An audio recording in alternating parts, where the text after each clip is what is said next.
Hello friends, मैं संजीता स्वागत करती हूँ आप लोगों को मेरे चैनल स्टीच बाय संजीता में। थंबनेल से तो आपको पता चल ही गया होगा कि आज हम 36 प्रिंसेस कट ब्लाउज़ की कटिंग करने वाले हैं।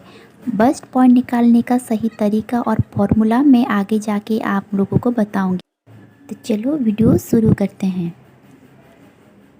पहले हमने एक पेपर ले लिया है, उसको सीधा करने के लिए पहले हम ऊपर एक लाइन खींच लेंगे, फिर साइड में भी एक लाइन खींच देंगे। क्योंकि ये बैक ओपन ब्लाउज है, हम बैक पार्ट की कटिंग कर रहे हैं। उसके बाद हमें पहले आर्म होल इस साइज में हमें 6.5 इंच पे आर्म होल की लाइन ड्रॉ करनी है। फिर बस्ट पॉइंट है 9.5 इंच, तो हम 10 पॉइंट में एक मार्क करेंगे। लेंथ है 14 इंच, तो हमें 15 इंच में एक मार्क करना है। अब इन लाइनों को हम सीधा निशान लगा लेंगे। ये है बस्ट पॉइंट, सीधा निशान लगा लेंगे, और वेस्ट पॉइंट हम सीधा निशान लगा। चेस्ट में हम 8.5 इंच पे एक निशान लगाएंगे, वेस्ट में 7.5 इंच पे एक निशान लगाएंगे। फिर 1 इंच डार्ट के लिए निशान लगाएंगे और 1.5 इंच मार्जिन के लिए निशान लगाएंगे। हम चेस्ट में कोई भी लूजिंग नहीं डालेंगे, इसलिए 8.5 इंच हम मार्क लगाए हैं बैक पार्ट के। क्योंकि ये बॉडी मेजरमेंट है, 34 इंच इसका बॉडी मेजरमेंट है। हम इस पर 2 इंच प्लस करेंगे तो 36 होगा, तो उसे हम फ्रंट में ही एडजस्ट करेंगे। अब मार्जिन को हम लाइन में खींच लेंगे। हम अब शोल्डर के लिए मार्क करेंगे। शोल्डर 14 इंच है, उसमें हम 3 इंच माइनस करेंगे, वह 11 इंच। 11 इंच को हम 2 से डिवाइड करेंगे, वह 5.5 इंच। तो हम 5.5 इंच पे एक मार्क करेंगे, और यहाँ पर हम नीचे 0.75 इंच बढ़ाकर एक मार्क करेंगे, और इन दो निशानों को हम जोड़ देंगे। अब इसे हाफ कर लेंगे और एक मार्क कर लेंगे। अब कर्व स्केल से हम इसका आर्म होल ड्रॉ कर लेंगे। आपके पास अगर कर्व स्केल नहीं है तो आप हाथ से भी इसे ड्रॉ कर सकते हैं। अब 0.25 इंच हमें डाउन जाना है। नेक लाइन में हम 2.75 पे एक निशान लगाना है, और इन दोनों पॉइंट को हम जोड़ देना है। अब वेस्ट में हम वेस्ट को हाफ करेंगे और एक निशान लगा लेंगे। अब यहाँ पर जितना भी आया है 4 इंच, हम ऊपर भी 4 इंच बस्ट पॉइंट के ऊपर 4 इंच पे एक निशान लगा लेंगे। अब 1 इंच हम डार्ट के लिए रखे थे, उससे हाफ इंच इस तरह से निशान लगा लेंगे। अब इन दोनों पॉइंट को हम जोड़ लेंगे। अब सारे निशान अच्छी तरह से लग चुके हैं, हम इसे कटिंग कर लेंगे। आप लोगों को मेरे वीडियो कैसे लग रहा है मुझे कमेंट पे बताइएगा। अगर अच्छा लगा हो तो लाइक कीजिएगा, मेरे चैनल को प्लीज़ सब्सक्राइब कीजिएगा।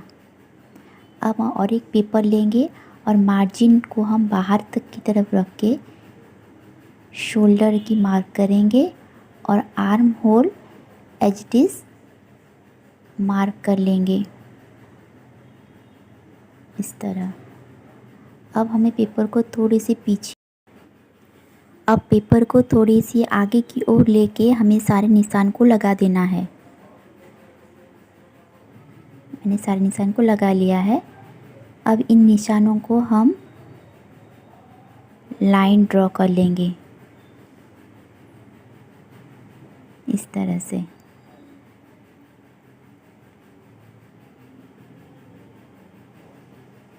अब हमें शोल्डर है 5.5 इंच लिए थे, तो हम नीचे भी 5.5 इंच में एक मार्क करेंगे, 0.25 इंच अंदर की ओर मार्क करेंगे, और इन दोनों पॉइंट को हम जोड़ लेंगे।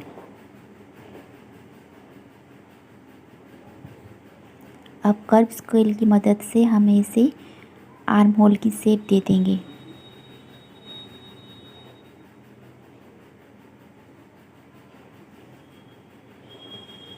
आर्म होल हो गया। अब हमें 34 इंच चेस्ट की बॉडी की मेजरमेंट है, तो हम उसे 2 इंच प्लस करनी है, हुआ 36 6 इंच, उसमें हम डिवाइड बाई 4 करेंगे तो हुआ 9 इंच। तो हम यहाँ पर 9 आपने इंच में मेजरमेंट एक लेते मार्क हुए करेंगे। Apex to apex body measurement नहीं लिया है, चेस्ट डिवाइड बाई 10 करके आप यहाँ पर मार्क लगा सकते हैं। यहाँ पर 3.6 इंच हमारा मार्क हो गया और यहाँ पर हम ऊपर जितना भी आया है 0.25 इंच कम करके यहाँ पर मार्क कर देंगे।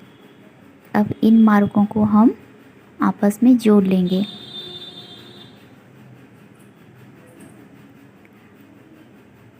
अब हमें वेस्ट के लिए मार्क करना है। वेस्ट है 7.5 इंच। हम इस साइज के लिए 2.5 इंच डार्ट रखेंगे, 1.5 इंच मार्जिन रखेंगे और इन लाइनों को हम जोड़ लेंगे। आप लोग अगर जानना चाहते हैं कि कौन से साइज में कितनी डार्ट पॉइंट लगनी चाहिए तो मेरे वीडियो को देखते रहिए। मैं आगे की वीडियो में भी आप लोगों को इस तरह की जानकारी देती रहूँगी। अब 2.5 इंच में हम एक मार्क कर लेंगे और इन दोनों पॉइंट को जोड़ लेंगे।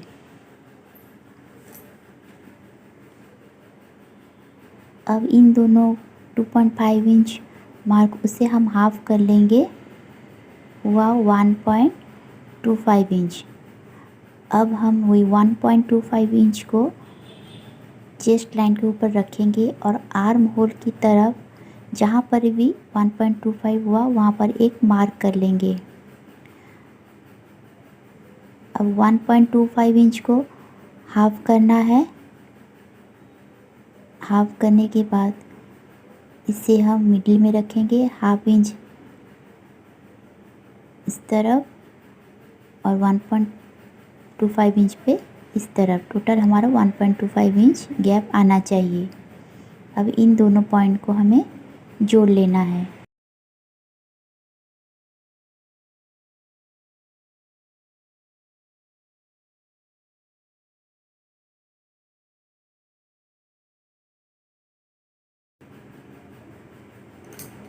अब इसे हम नापेंगे 6 इंच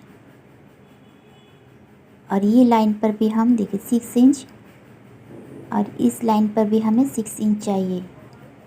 हमें एक 6 इंच पे एक मार्क कर लेना है।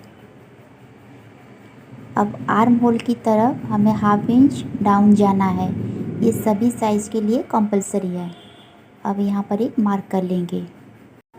अब इस पे हम एक नया आर्म होल ड्रॉ करेंगे। आप अगर बिगनर हैं तो पेपर पे ही कटिंग कीजिएगा, क्योंकि अगर पेपर पे गलती हो गई तो हम उसे फेंक सकते हैं।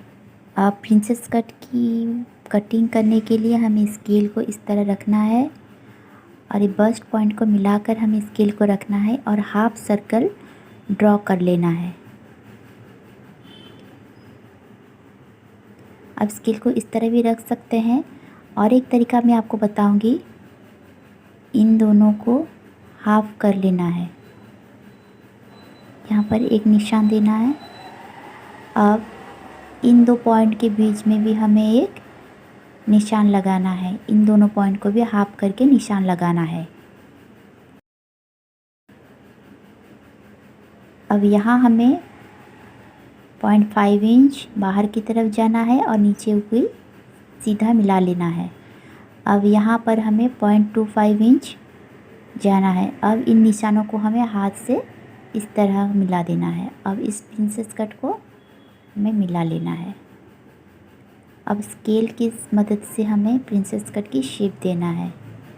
इससे बहुत बेहतरीन शेप आती है। अब देखिए आप लोगों को दिखाई दे रहा है या नहीं, थोड़ा एडजस्ट कर ले रही हूँ। देखिए अब इसे भी एक मिनट, अब इसे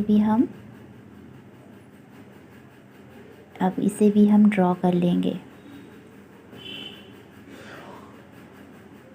इस तरह से।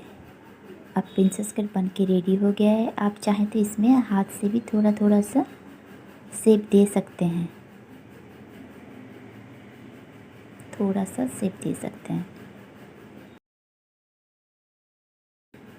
अब यहाँ से यहाँ तक की मेजरमेंट कितना हुआ, 5 इंच। अब हमें इस कर्व पे भी निशान लगाना है 5 इंच पर। हम इसे नापेंगे 5 इंच पर हमें एक निशान लगाना है। जहाँ पर भी 5 इंच हो रहा है हमें वहाँ एक निशान लगा लेना है। यहाँ पर 5 इंच है, एक निशान लगा लिए। अब वेस्ट की ओर हमें ऊपर की तरफ 1 इंच जाना है। ये सभी साइज के लिए कंपलसरी है। अब इन दोनों निशानों को हमें मिला लेना है। आप इस तरह ब्लाउज़ की कटिंग कीजिए, फिटिंग में कोई भी प्रॉब्लम नहीं आएगी, बहुत ही अच्छी फिटिंग आएगी। अब नेक लाइन के लिए हमें 2.75 पे एक निशान लगाना है 0.25 इंच मार्क करके इन दोनों लाइनों को हमें जोड़ लेना है। अब नेक डीप के लिए हम 7 इंच पे एक मार्क करेंगे और 3 इंच पे एक मार्क कर लेंगे। इन दोनों पॉइंट को मिलाकर एक बॉक्स तैयार कर लेंगे। आप चाहो तो इसमें स्वीट हार्ट नेक भी बना सकते हो। आप जिस तरह के चाहें उस तरह की नेक की डिज़ाइन दे सकते हो। मैं यहाँ पर राउंड नेक ही बना रही हूँ। देखो इस तरह से हम राउंड नेक की शेप दे देंगे। अगर आपको कोई डाउट है तो मुझे कमेंट सेक्शन में जाके पूछ सकते हैं। मैं आप लोगों के आंसर दूंगी और आपके डाउट भी क्लियर करने की कोशिश करूंगी। अगर आपको कटिंग अच्छा लगा तो मेरे चैनल को सब्सक्राइब कर दीजिएगा, वीडियो को एक लाइक कर दीजिएगा और ज़्यादा से ज़्यादा शेयर कर दीजिएगा। जिन्हें इन वीडियो की ज़रूरत है, जो बहनें घर में बैठे हुए हैं, सिलाई सीखना चाहते हैं, प्रोफेशनल तरीके से अपना करियर बनाना चाहते हैं, उनके पास ये वीडियो शेयर कीजिएगा। अब हमारा फ्रंट के पार्ट कटिंग हो गया है। अब हम बैक पार्ट लेंगे। ये बहुत ही इम्पोर्टेंट टिप्स है। देखिए हमें स्टिचिंग मार्क को इस तरह के मिला के रखना है और जितना भी एक्स्ट्रा मार्जिन है वहाँ पर एक निशान लगा लेना है। अब यहाँ पर जितना भी मार्जिन आया है हमारा 1.1 इंच, हमें इस तरह भी 1.1 इंच पे एक निशान लगा लेना है और इन दोनों पॉइंट को हमें मिला के एक लाइन ड्रॉ कर लेना है। इस तरह से ब्लाउज़ की कटिंग करने से आपके ब्लाउज़ कभी आप लोग यही सोच रहे होंगे कि ब्लाउज की लेंथ छोटा हो जाएगा। नहीं, इसका फिटिंग बहुत ही अच्छी आती है, बहुत ही प्यारी लगती है। शोल्डर गिरने का चांसेस भी 90% कम हो जाता है, शोल्डर गिरता ही नहीं है। अगर मेरे वीडियो आप लोगों को अच्छा लगे तो मेरे चैनल को सब्सक्राइब एंड वीडियो को लाइक कर दीजिएगा। धन्यवाद।